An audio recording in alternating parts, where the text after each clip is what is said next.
Pedir que me acompañen en oración para así presentar este tiempo delante del Señor. Oremos. Padre amado que estás en el cielo, venimos delante de ti agradecido inmensamente, honrándote primeramente a ti, Señor, quien eres el creador, quien eres el modelo por excelencia del amor y la ternura y compasión que tú tienes con nosotros. Padre, te damos gracias porque en tu perfecto plan tú designaste que íbamos a nacer de una madre, Señor, y tú encomendaste tal tarea, Señor, tan honrada a las mujeres. Padre, queremos rendirte culto a ti primero y también queremos presentar delante de ti estas madres, Señor, no solamente de nuestra iglesia y congregación, no solamente de nuestras vidas, sino de cualquier madre, Señor, que esté ahora mismo en esta faz de la tierra, Señor, la presentamos delante de ti. Padre, bendíceles, cuídales, pero sobre todo, Señor, permite que puedan crecer en el conocimiento que es de ti y de tu Hijo Jesucristo. Te damos gracias también por la oportunidad que tú nos concedes de poder predicar tu palabra y rogamos, Señor, que tú hables por medio de ella a nuestros corazones en esta mañana. Que podamos ver en ella, Señor, el mensaje que tú has preparado para nosotros y que podamos, Señor, ser atentos, escuchar, pero también poner en práctica, Señor. Pedimos que tu Santo Espíritu tome control de nuestras vidas, Señor, traiga convicción en ella y de igual forma, Señor, presentamos este tiempo, esta predicación y este culto delante de ti. Padre, te damos gracia infinita y pedimos que solamente tú y únicamente tú recibas la gloria y la honra en todo lo que nosotros hagamos. Te lo pedimos en el nombre de Jesús. Amén y amén. Como bien le habíamos dicho, obviamente bien sabemos que hoy celebramos el Día de la Madre. Hoy queremos celebrar y darle honra a las madres precisamente por su amor, por su entrega, por su sacrificio, por ese cuidado desinteresado que día tras día han manifestado a tanto de nosotros. Ser madre es exclusivamente un privilegio, de eso no cabe duda, pero también es una responsabilidad. Y nosotros vimos en ese video algunas de las responsabilidades que tiene una madre que muchas veces nosotros damos por sentado. Responsabilidades como son alimentar su familia o involucrarse en la crianza de sus hijos, velar por el bienestar de sus hijos y de igual forma estar pendiente a su salud, estudios, etcétera, etcétera. Atender a las necesidades de las demás, incluso por encima de su propia necesidad. Pero hay un deber que tienen las madres que no se mencionó en ese video y no lo hemos mencionado a este momento, el cual a mi entender es el deber más importante que puede tener una madre. Y ese es el deber de entregar a sus hijos. Es el más importante por su trascendencia, es el más importante por el impacto que tiene tanto en su propia vida como en la vida de sus hijos y sobre todo en la eternidad. Es precisamente el deber que tiene cada madre de presentar y entregar a sus hijos delante del Señor. Y hoy vamos a ver precisamente el ejemplo de una madre que hizo eso. Yo le voy a pedir que me acompañe, si puede, al libro de Primera de Samuel, capítulo 1. Primera de Samuel, capítulo 1. Y esta mañana vamos a ver el ejemplo de Ana. Hoy veremos dos realidades que Ana tuvo que aprender antes de entregar a su hijo al Señor. Dos verdades, dos realidades que Ana tuvo que aprender. Y a los que toman nota, el título de este mensaje es el deber más grande de una madre. El deber más grande con relación a sus hijos de una madre.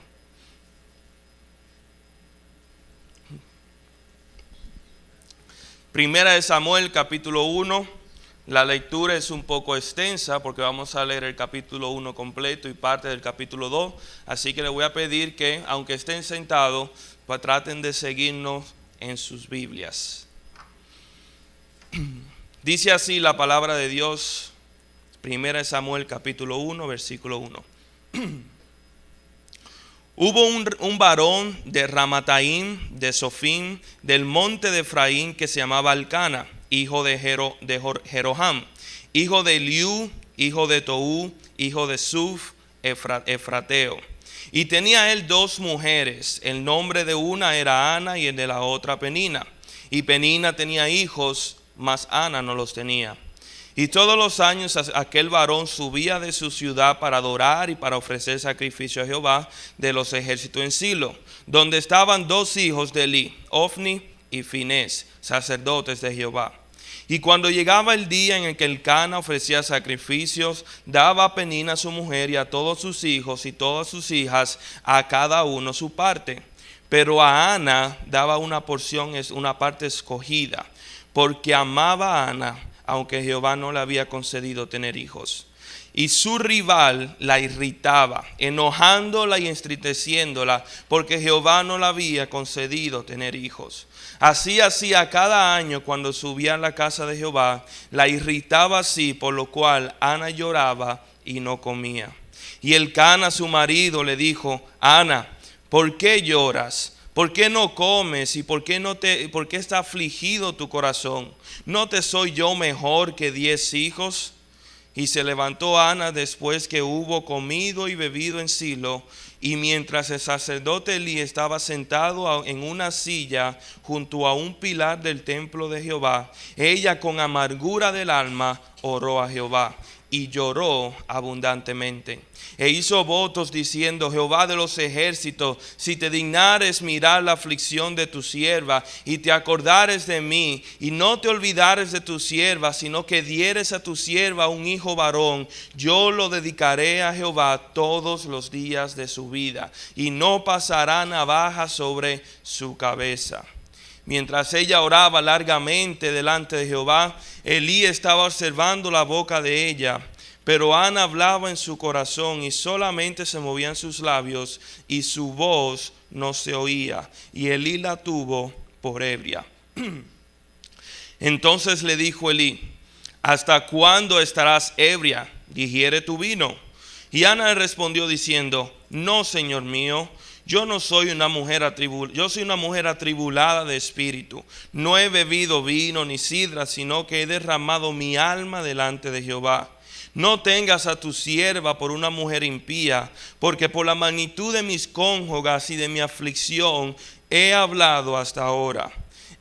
Y Elí respondió y dijo: ve en paz, y el Dios de Israel te otorgue la petición que le has hecho. Y ella dijo: halle tu sierva gracia delante de tus ojos. Y se fue la mujer por su camino y comió y no estuvo más triste. Y levantándose de mañana adoraron delante de Jehová y volvieron fuera a su casa en Ramá. Y Elcana se llegó a Ana su mujer y Jehová se acordó de ella. Aconteció que al cumplirse el tiempo, después de haber concebido Ana, dio a luz un hijo y le puso por nombre Samuel, diciendo: por cuanto lo pedí a Jehová. Después subió el varón Elcana con toda su familia para ofrecer a Jehová el sacrificio acostumbrado y su voto. Pero Ana no subió, sino que dijo a su marido: yo no subiré hasta que el hijo sea destetado, para que lo lleve y sea presentado delante de Jehová, y se quede allá para siempre. Y Elcana su marido le respondió: haz lo que bien te parezca. Quédate hasta que lo destetes, solamente que cumpla Jehová su palabra. Y se quedó la mujer y crió a su hijo hasta que lo destetó. Después que lo hubo destetado, lo llevó consigo con sus 3 becerros, una efa de harina y una vasija de vino, y lo trajo a la casa de Jehová en Silo, y el niño era pequeño. Y mataron el becerro, trajeron el niño a Elí, y ella dijo: oh Señor mío, vive tu alma, Señor mío, yo soy aquella mujer que estuvo allí junto a ti orando a Jehová. Por este niño oraba, y Jehová me dio lo que pedí. Yo pues lo dedico también a Jehová, todos los días que viva será de Jehová. Y adoró allí a Jehová. Que el Señor bendiga su santa palabra. Vamos a dejar la segunda parte en el capítulo 2 y la vamos a leer en un poco más adelante. Una historia verdaderamente conmovedora. Posiblemente todos nosotros hemos escuchado la historia de Ana y de cómo el Señor respondió su plegaria y le concedió un hijo. Y aquel Samuel que nació, este hijo que fue entregado, llegaría no solamente a convertirse en siervo y profeta del Señor, sino que también llegó a convertirse a juez de Israel, el último de los jueces de Israel. Y verdaderamente fue un hombre grande ante los ojos de Israel y más que todo delante de los ojos de Jehová. Pero debemos hacernos una pregunta para comenzar en esta mañana, y es precisamente esto: ¿qué llevó a Ana a entregar a su hijo a Jehová? Si nosotros vemos la historia, vemos cómo Ana tan fervientemente le oró y le suplicó a Dios que le entregara un hijo, que le mandara un hijo, y cuando por fin se lo entregó, ella se lo devolvió. ¿Qué fue lo que causó que Ana se desprendiera de su hijo de tal forma? ¿Qué fue lo que causó que llevó a Ana a entregar a su hijo, a renunciar a su propio hijo? Yo nunca he sido madre, obviamente, esa no es una de las cosas que Dios otorga a los hombres, pero he conocido bastantes madres en mi vida para saber que eso debe ser algo completamente difícil. Una de las tentaciones más grandes de una madre es ser protectora con sus hijos, cuidarlos y tratar de protegerlos, y más en el caso de Ana, que era primeriza. Sin embargo, ¿qué llevó a Ana a poner todo eso a un lado y simplemente desprenderse de su hijo y entregarlo precisamente a Dios? Nosotros, mediante el estudio de la palabra, vamos a responder esta pregunta en esta mañana. Pero es importante ver cómo comienza nuestra historia, ver cómo comienza nuestro relato de Ana. Y es interesante cómo Ana es presentada en este capítulo. Ana no es presentada como una mujer feliz, no es presentada como una familia perfecta, sino que tan pronto se introduce Ana, juntamente con su introducción también viene su enfermedad o su calamidad. Mira cómo dice en el versículo 2, dice: y él, hablando del Cana, él tenía dos mujeres, el nombre de una era Ana y el de la otra Penina. Y Penina tenía hijos, mas Ana no lo tenía.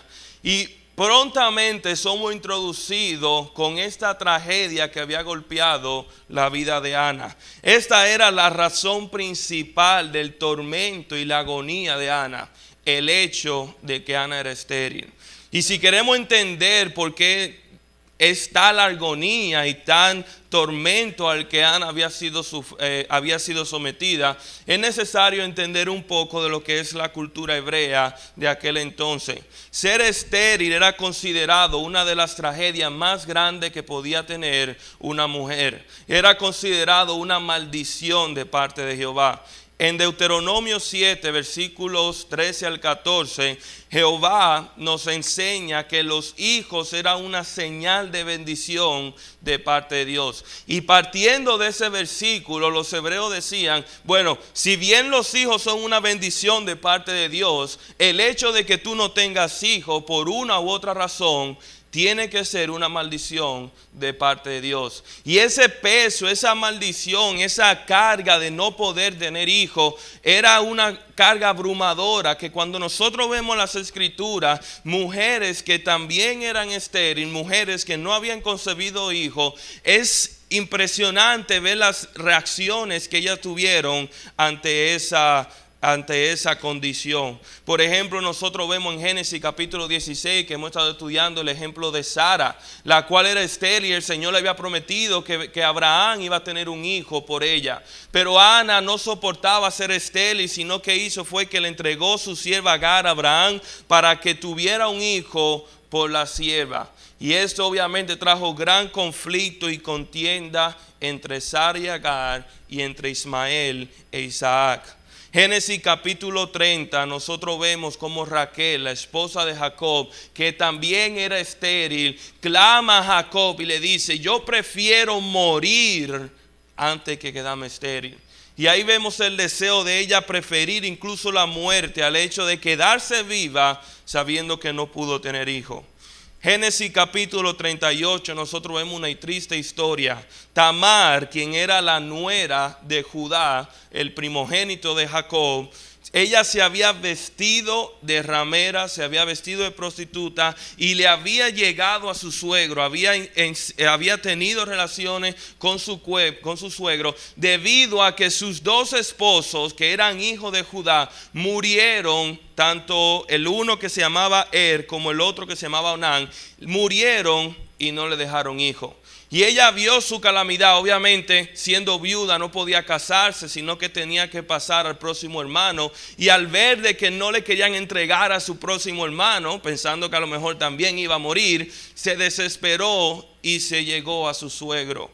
Y nosotros vemos estas medidas que tomaron esa mujer en un momento de desesperación, en un momento de agonía, y nos ayuda a entender la gravedad y la calamidad y la tragedia que debió haber sido para una mujer hebrea pensar que ella se iba a quedar estéril, pensar que el Señor no le iba a conceder el privilegio de tener hijo.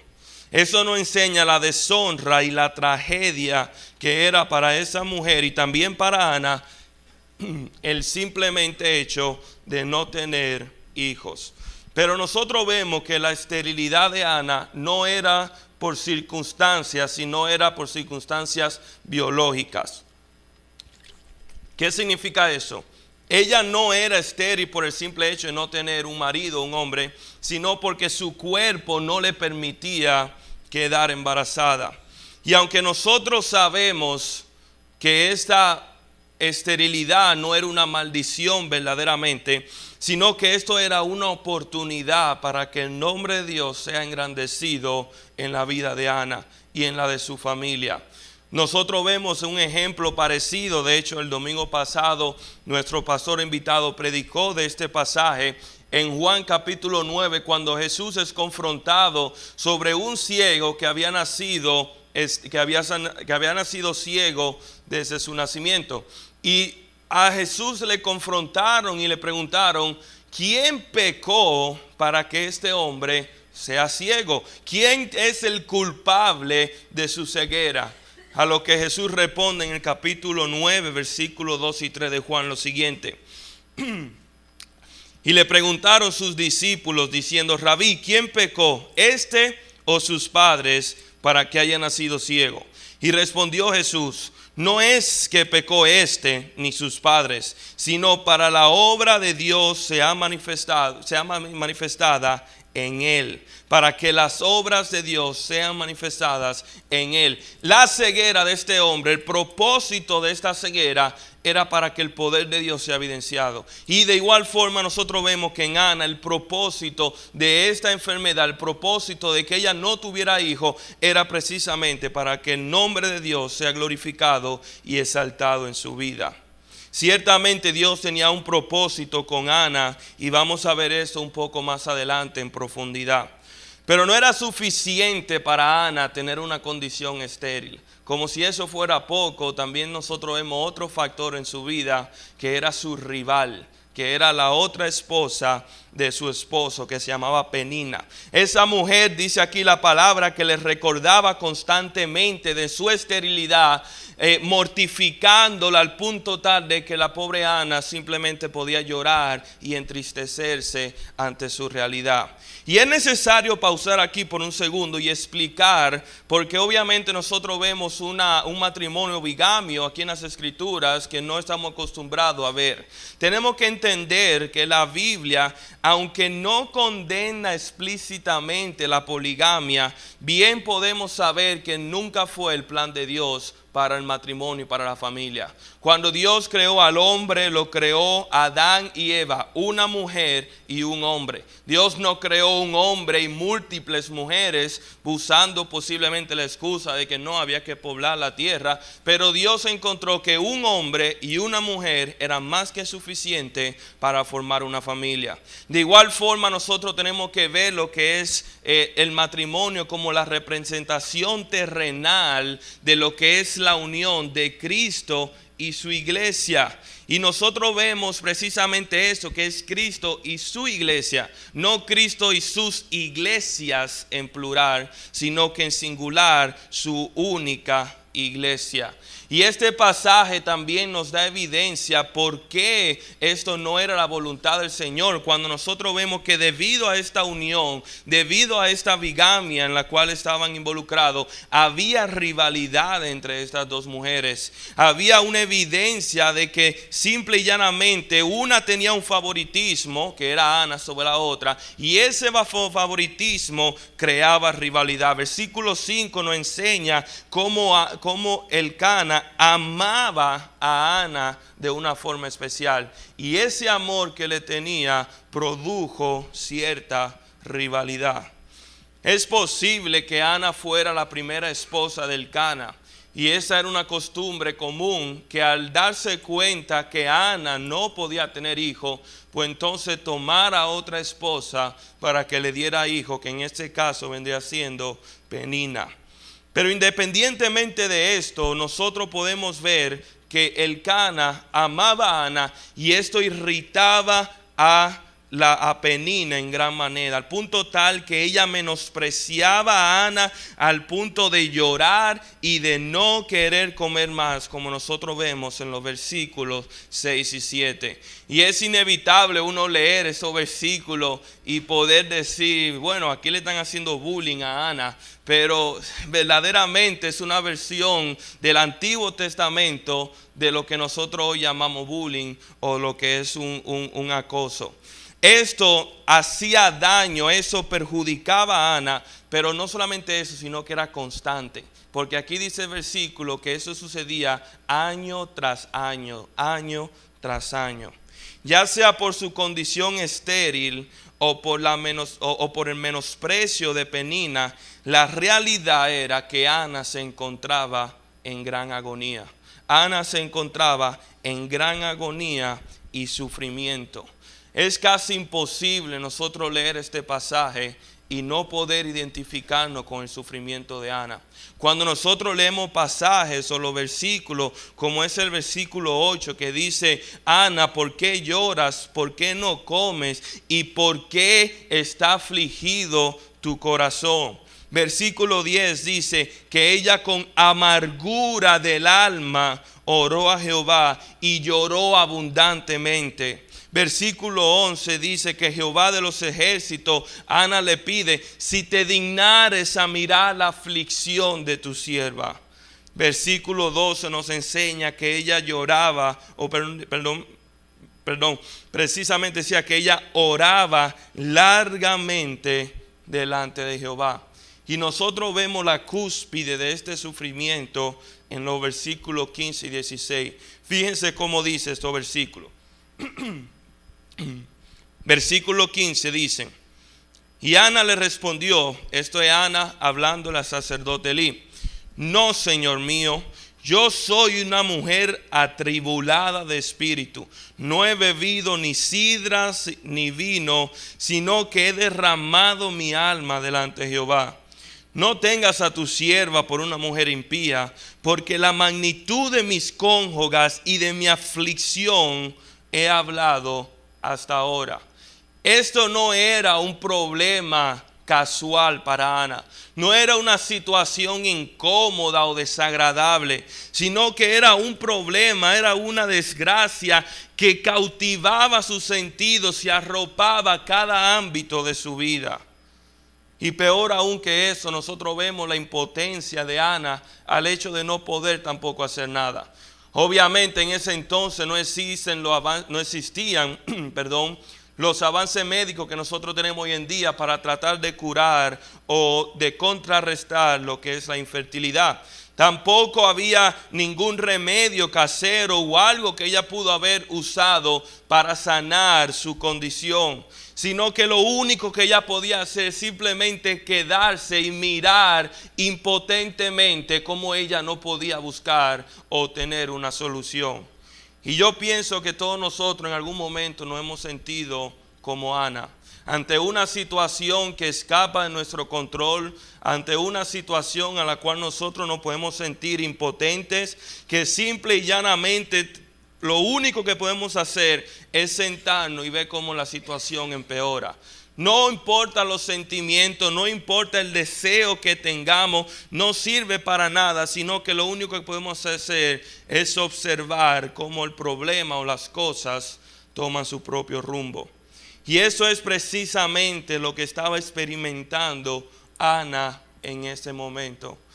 Pero déjeme decirle que la historia de Ana no es una historia trágica, ni es una historia de lamentar. Porque Ana, a pesar de todo esto y a causa de todo esto, se encontraba precisamente donde Dios quería que ella se encontrara. Ana llegó a estar precisamente donde Dios quería que ella estuviera. Que esto es quebrantada, humillada, impotente, frágil e incapaz ante este problema. Fue un momento en el cual, a raíz de todo esto, Ana se dio cuenta que la única respuesta y la única solución estaba en Dios. Y a raíz de esto, Ana fue y derramó su espíritu delante de Dios. Ana vino cara a cara con su debilidad y presentó esa debilidad al Dios de lo imposible. Al Dios que no conoció debilidad o que no conoció algo suficientemente difícil que Él no pudiera hacer. Muy probablemente Dios había permitido que todo esto pasara para que Ana pudiera llegar a este punto de sentirse desarmada y en esa condición hacer un pacto con Dios de dedicarle su hijo. Si no hubiera pasado nada de eso, muy probablemente nunca hubiera tomado la decisión de dedicar o presentar a su hijo al Señor. Pero el Señor permitió que todo esto pasara con un propósito. De igual forma, todos nosotros que estamos aquí, no solamente las madres, sino cualquier persona aquí presente, si queremos acercarnos a Dios, si queremos buscar el favor de Dios y su mano, primero debemos reconocer lo incapaz e inútil que somos nosotros. Dios no se siente impresionado por nuestras habilidades, atributos, reconocimiento o las cosas que podamos hacer. Y mucho menos sobrará en nuestro favor si eso implique que nosotros llevemos la gloria.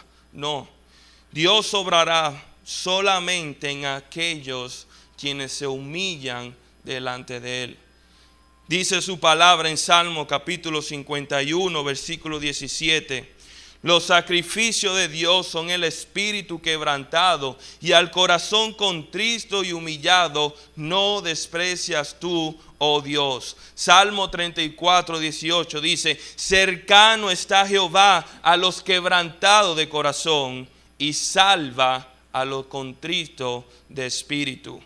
Isaías 57, 15 nos dice: porque así dijo el alto y el sublime, que habita en la eternidad y cuyo nombre es el Santo: yo habito en la altura y la santidad, y con el quebrantado y humilde de espíritu, para hacer vivir el espíritu de los humildes y para vivificar el corazón de los quebrantados.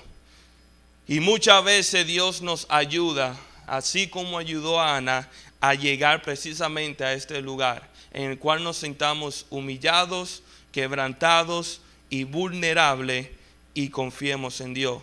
Dios muchas veces derrumba nuestra seguridad. Aquella cosa que nosotros confiamos para nuestra seguridad, Él la derrumba, destroza nuestra propia justicia y nos hace vulnerables con el propósito de que nosotros dejemos de confiar en nosotros y confiemos en Él. Precisamente con esto. Pero también quiero decirte, hermano y amigo que nos visita, que esto mismo sucede también si nosotros queremos conocer a Dios como Señor y Salvador. Por encima de todo lo que hemos hablado está el hecho de que nosotros somos pecadores y que nosotros necesitamos el perdón de Dios. Dios tiene la salvación que cada uno de nosotros necesitamos, pero no vamos a recibir esta salvación de Dios, no vamos a recibir el perdón de Dios si nosotros no venimos humillados y quebrantados, reconociendo que no podemos lograrlo por nuestra propia cuenta. Tenemos que venir reconociendo que estamos espiritualmente completamente en quiebra, que somos inútiles y incapaces de salvarnos de nosotros mismos. No por nuestra buena obra, no por nuestro mérito, no por visitar una iglesia o nacer en una familia, sino simplemente soy pecador y ese pecado acarrea condenación eterna y acarrea castigo y muerte eterna. Debemos reconocer que somos espiritualmente incapaces de ayudarnos a nosotros mismos, pero también debemos reconocer que toda la ayuda que nosotros necesitamos se encuentra en una persona, y ese es en Cristo Jesús. Cristo Jesús es el único al cual nosotros podemos clamar para salvación y perdón de pecado. Es el único que murió en la cruz, derramó su sangre bendita, su santa sangre por medio de nosotros y por amor a nosotros, para ofrecernos la salvación y el perdón del pecado. Y si solamente en Cristo podemos encontrar esa salvación. Y déjame decirte, si aquí hay una persona que nos invita en esa mañana, eso es precisamente lo que la palabra nos está diciendo. Tú nunca vas a poder impresionar a Dios. Tú nunca vas a poder recibir el perdón de Dios si no vienes humillado y quebrantado delante de Dios, reconociendo su pecado, pero también reconociendo que Cristo murió por ellos y resucitó del tercer día.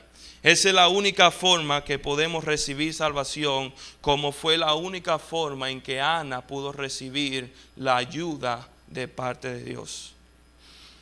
La primera realidad que Ana tuvo que entender y comprender para poder entregar a su hijo era el hecho de que ella era insignificante.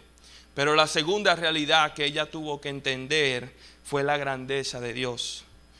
Y es algo interesante como nosotros vemos en el versículo 8, que el mismo esposo, el Cana, se le acercó a Ana, su mujer, diciéndole: pero amor, o sea, yo entiendo tu dolor, pero yo no soy mejor que 10 hijos. O sea, tú me tienes a mí, ¿para qué tú necesitas hijos? Y lo interesante es que Ana no descansó en lo que le decía el Cana, sino que ella fue directamente a Dios. El Cana no podía traer la paz y la consolación que solamente podía ser otorgada por Dios. Y aquí nosotros vemos cómo Ana deposita su confianza única y plenamente en Dios. Pero esta acción que hizo Ana, el hecho de que ella confiara en Dios y pusiera su fe, no fue una fe ciega como muchas veces nosotros pensamos. No es simplemente voy a confiar en Dios porque no tengo nada más que hacer, sino que Ana conocía el carácter de Dios. Ella conocía quién era Dios, y eso sabía y ella sabía que por su carácter Dios era digno de confiar. Miren conmigo la oración que hace Ana en el versículo 1 del capítulo 2, que nos enseña a nosotros lo que Ana percibía de Dios y el conocimiento que ella tenía de Él. Es casi una oración magistral de la grandeza y la soberanía de Dios. Miren cómo dice el versículo 1 del capítulo 2. Dice: y Ana oró y dijo: mi corazón se regocija en Jehová, mi poder se exalta en Jehová, mi boca se ensanchó sobre mis enemigos, por cuanto me alegré en tu salvación. No hay santo como Jehová, porque no hay ninguno fuera de ti, y no hay refugio como el Dios nuestro. No multipliquéis palabras de grandeza y altanería, cesen las palabras arrogantes de vuestra boca, porque el Dios de todo saber es Jehová, y Él toca el pesar de las acciones. Los arcos de los fuertes fueron quebrantados, y los débiles se ciñeron de poder. Los saciados se alquilaron por pan, y los hambrientos dejaron de tener hambre. Hasta la estéril ha dado a luz 7, y la que tenía muchos hijos languidece. Jehová mata y Él da vida. Él hace descender al Seol y hace subir. Jehová empobrece y Él enriquece, abate y enaltece. Él levanta del polvo al pobre y del muladar exalta al menesteroso, para hacerle sentarse con príncipes y heredar un sitio de honor, porque de Jehová son las columnas de la tierra y él afirmó sobre ellas el mundo. Él guarda los pies de su santo, mas los impíos perecen en tinieblas, porque nadie será fuerte por su propia fuerza. Delante de Jehová serán quebrantados sus adversarios, y sobre ellos tronará desde los cielos. Jehová juzgará los confines de la tierra, dará poder a su rey y exaltará el poderío de su ungido. Qué oración de Ana, qué oración. Y nosotros vemos aquí cómo Ana ve a Dios, número uno, como el refugio por excelencia.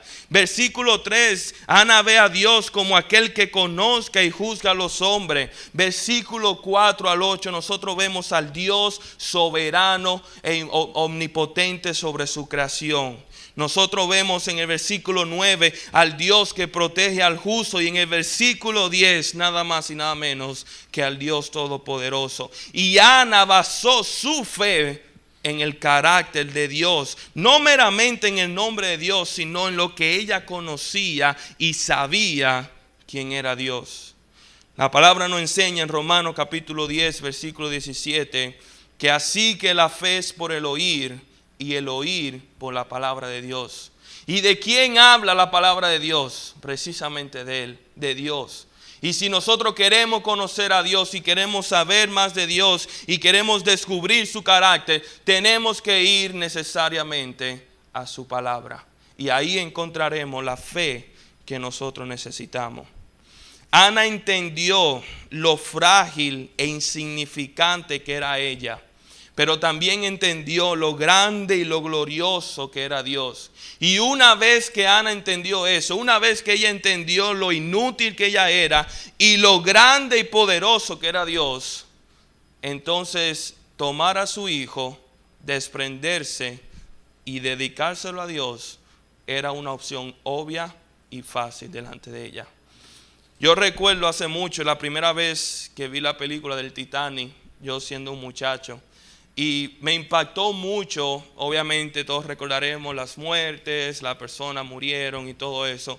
Pero me impactó mucho en aquel entonces ver cómo en un momento de desesperación, cuando los botes salvavidas se estaban llenando y donde solamente estaban dándole preferencia a las mujeres y a los niños y todo eso, que venía una madre con sus hijos y entrega a sus hijos a la persona que está en el bote salvavidas, y los niños no quieren soltar a su madre, pero su madre sabe que ella no podía entrar en el bote. Sin embargo, ella entrega a sus hijos en el bote salvavidas para que puedan preservar su vida.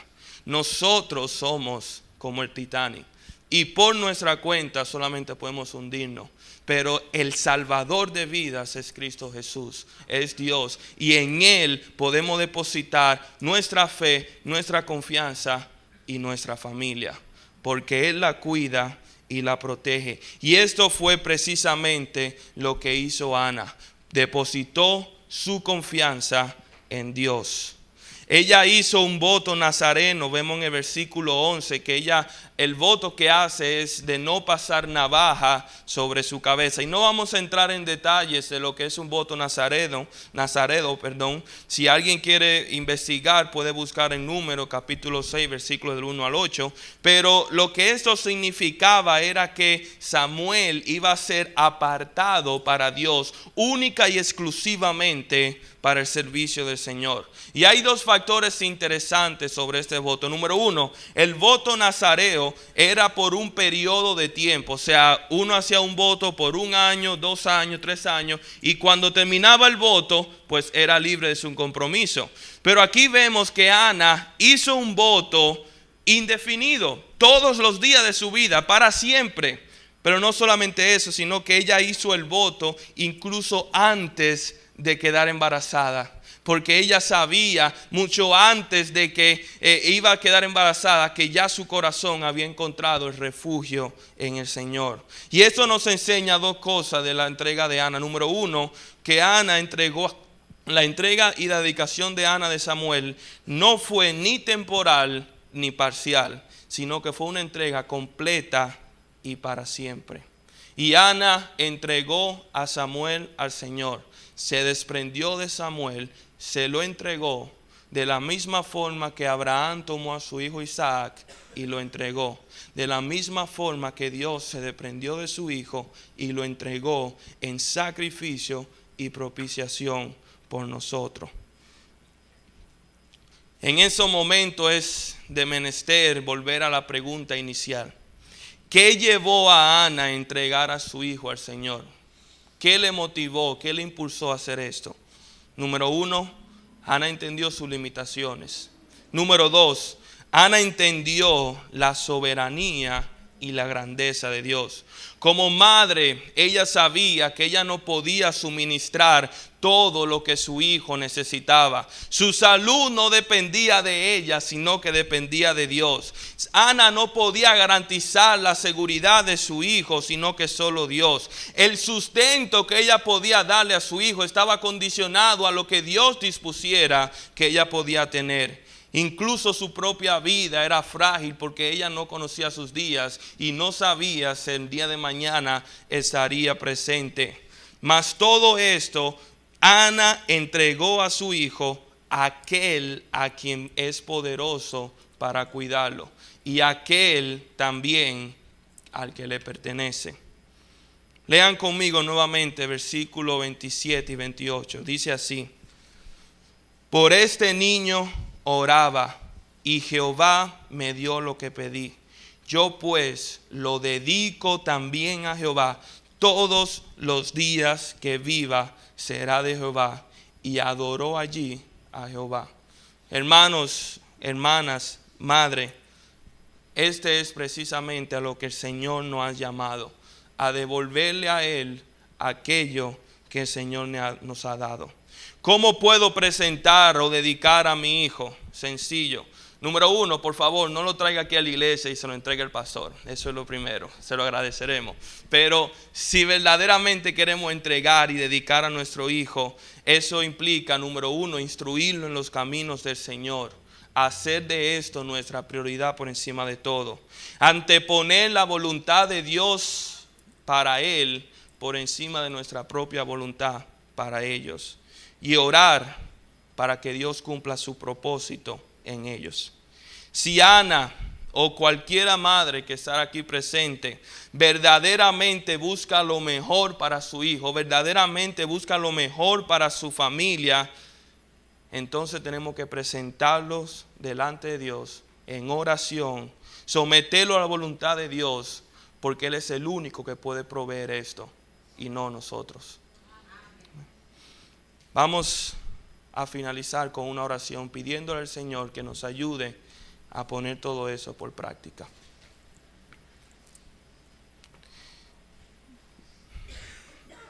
Padre, ayúdanos a verte por quien tú eres, Señor, y vernos a nosotros como realmente somos. Ayúdanos, Señor, quebranta toda fortaleza de arena, Señor, que nosotros podamos construir, cualquier concepto de que podemos, Señor, proveer para nuestra familia. Derrúmbalo, Señor, y permítenos encontrarnos precisamente desamparados y humillados, y que podamos, Señor, confiar en ti. Padre, te damos gracias porque personalmente conozco del testimonio de muchas madres que han hecho precisamente eso, que se han desprendido de su familia, de sus hijos, para entregártelo y presentártelo única y exclusivamente a ti. Padre, yo te pido que nos ayudes a cada uno de nosotros, no solamente a las madres, cada uno de nosotros, Señor, que podamos tener algo de valor, que podamos tener algo que atesoremos, Señor, y traerlo y presentarlo delante de ti. Padre, pero más que todo te pedimos que tú cumpla tu propósito y tu voluntad en nuestras familias, Señor, y en nuestras vidas. Te damos gracias, Señor, y te honramos. Te damos gracias por las madres que tú nos has regalado, Señor, y por mostrarnos nuevamente tu amor y tu cuidado a nosotros a través de ellas. Pero más que todo te damos honra y gloria a ti, Señor, porque tú eres el autor, tú eres el núcleo, la fuente de toda bondad. Y solamente en ti, Señor, podemos poner nuestra mirada. Gracias por tu palabra, Señor, y gracias por ese día. Te lo pedimos en el nombre de Jesús. Amén.